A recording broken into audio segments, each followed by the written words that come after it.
Hi guys, Chump McDuck, my KV2. Just wanted to first of all just reflect on the first video that we put up, and thank you guys for the overwhelming response I got for the video and the comments, the critiques. It was absolutely unsurpassed. It was much more than I completely expected. I only ever expected a handful of views, and never know, but to get over 1,000 views in the first, well, within one day at one point there, was absolutely fantastic. So what I also want to do is offer a big shout out to Jingles, who you may not know, guys, but I just messaged just a couple of weeks ago, just a message of support after his video regarding YouTube channels.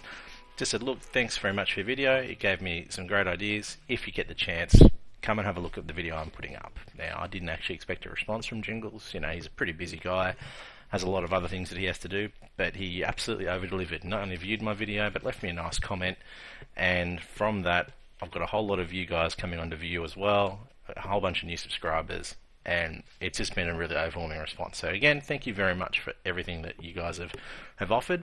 The discussions regarding the spot were also fantastic, and yeah, it just gave me a whole bunch of great ideas, and hopefully gave you guys some ideas too. I hope you liked the spot, and I'd like to say I'd love to see some people using it in game, and so I can pick them off. That's another reason as well. So, on to this game that I put up today. This is what was known as the last game in my KV2 before I upgraded to the S51.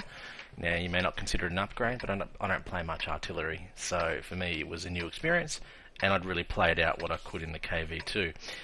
I call this game Stand and Deliver because I get myself in a bit of a sticky situation early on, and yeah, it causes a bit of grief and dramas, but we do get through it. Now, I will go back and forth from free cam mode to normal mode at certain parts to give you a bit of an idea. Again, I'm very new to this, so if you feel that it isn't flowing well or it doesn't work, again, just let me know and we can see what we can do to work it out for the next few videos. Now, what you will probably notice straight away, you look at my KV2 and see the contour markings on there, and you'll say, Chump McDuck, what are you doing? Well, hey, this video wasn't actually recorded with the contour markings, but what happens is when you play a replay, it reflects your current setup. So the contour markings on this tank are there, and on the other tanks, simply put, because in real life I'm a little bit too time poor to sit down and memorise every single weak spot in every single tank. Helps me play, and it can help you guys play as well if you want. I also feel that as I approach the higher tiers, I get the feeling from some of the shots I receive, a lot of other players are using it as well. So we'll get further into this video though, and I will discuss the mods that I do use and my reasoning behind using them in a later video to a bit more detail as well, once I'm kind of more up on my feet and not making the videos at the moment like I am in one take. Okay, so probably the first mistake you guys have noticed, or a few in the first few seconds here. One, I've gone north by myself with an AT2, kept moving forwards, I hit the ridge line, I ran over trees, generally just made a nuisance of myself, and now I've ignored the Churchill. I didn't ignore him, I had a bit of a look at him and thought about it. I thought he might be going for the AT2, but then realised in a sec, yep, I was also spotted by the RD as well. So I put myself back on normal game view and you'll see what happens. I had the idea of looking over the crest of the KV1S and the T14, but things became a little bit different at that point. All of a sudden, I got myself caught in a bit of a situation with the KV1S, KV1 and a Churchill coming around the corner. I didn't know the Churchill wasn't going to go near me, but we'll see how it plays out. I panic at first here, take a bit of a rushed shot at the KV1, which, fortunately for me, puts me straight back in the garage. Now, I've also got a bit lucky here with the KV1S as he worked his way around the corner.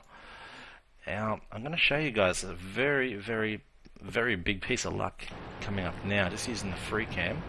As the KV1S lines me up, I will just bring the replay speed down a little bit, and you'll see exactly what happens here. KV1S is currently lining me up, and he fires a shot at my Royal Gladius there, only to do this.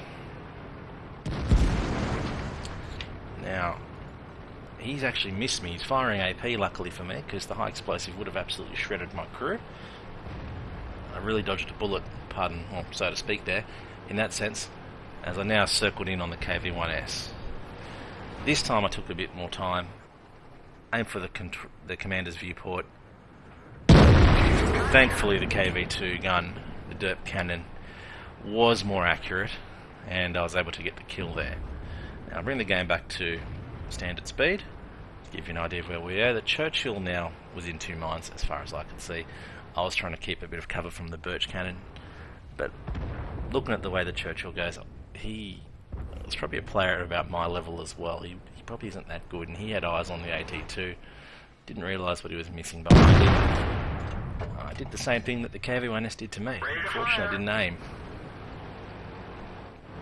So I had to hang about and wait for my next shot as the Churchill got into position on the AT2. Now I probably should have done more to hide myself from the artillery, but I got away with it this time. I took my time on the Churchill. He got hit by a few others. He was quite well softened up, so I took my chance there. Now the plan here was to have a bit of a look around and see what was going on, and our team was starting to pull away at this point, so I decided to make a bit of a move down and towards. We'll speed this forward a little bit. I wanted the AT2 to push up there, hence the attentions. I don't think he actually does. I think he does slowly, but it is AT2 after all. Now I get in a bit of a position here where I get ambushed by Nashorn up on the hill, which I never actually see, and again, one of my mods do come into play here. One of our tracks is damaged. And you'll see up the very top, the 6, the 7, the 8, that's a modification on the general damage indicator mod. It does make it a little more accurate, and it's put me in a position here where I have a very good idea where Nashorn was hiding, and I put him to rest. Now, again, like I said, that kind of thing will polarise opinion. I am, though, of the opinion, whether it's right or wrong, that I believe as we head towards the higher tiers, a lot of players are using something similar. So, you know, if I do want to remain competitive, I unfortunately have to kind of go down this way. Now, these mods are all readily available. I'll help you out with a link to the Aslan mod pack at the end of the clip anyway. And here, look, again, I probably should have made the move forward. At 14.6, I really shouldn't have best been sitting here.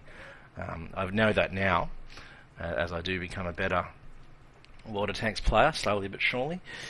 But at this point, no, I decided to have a bit of a camp out, see what was going on. Then it kind of dawned on me, maybe we should move forward and see. Now, the cheetah hadn't forgotten about me. He can obviously see me, but at this point, he was clutching at straws. So I did take a bit of a chance to line him up, wait for him to come back, and good night, nurse. There he is. Thanks for coming.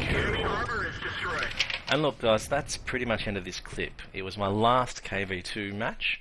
It was, I thought, quite a fitting way to end it. I believe that KV2 is a bit of a bully tank, and perfect at when it's a top tier in a game. But I think it can be a bit lousy sometimes when it's definitely not a top tier in a game. So that's the clip for today, guys. I will be putting up more clips in the next couple of weeks.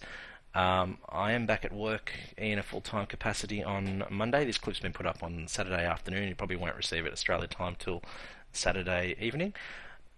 So look, they may not come as frequently, but I appreciate the response I got for the first one and would love to see the same sort of discussion and response for this one. If you guys agree with the way I play, super. If you don't agree and think, Chump McDuck, you're just a lucky bastard, hey, tell me. If I'm a lucky bastard, tell me, and I'll try and make myself a skillful bastard instead. The mods, again, talk to me about those. If you think it's the wrong thing, the right thing, if you want some ideas and tips, or hey, you've even got some better mods and better ideas which will make the game more fun to play, again, let me know. But at the moment, guys, thank you again for the response for the first clip. I hope to get the same response for this clip. It's Chump McDuck signing out. Message me in game, guys, and if you want to play, I'm always on the NA servers. I play from down under. NA, it's not the most ideal, but at least I can speak the language that everyone else can see. The Asian servers, it isn't quite like that. But I'll let you guys go now. Bye for now. Thank you.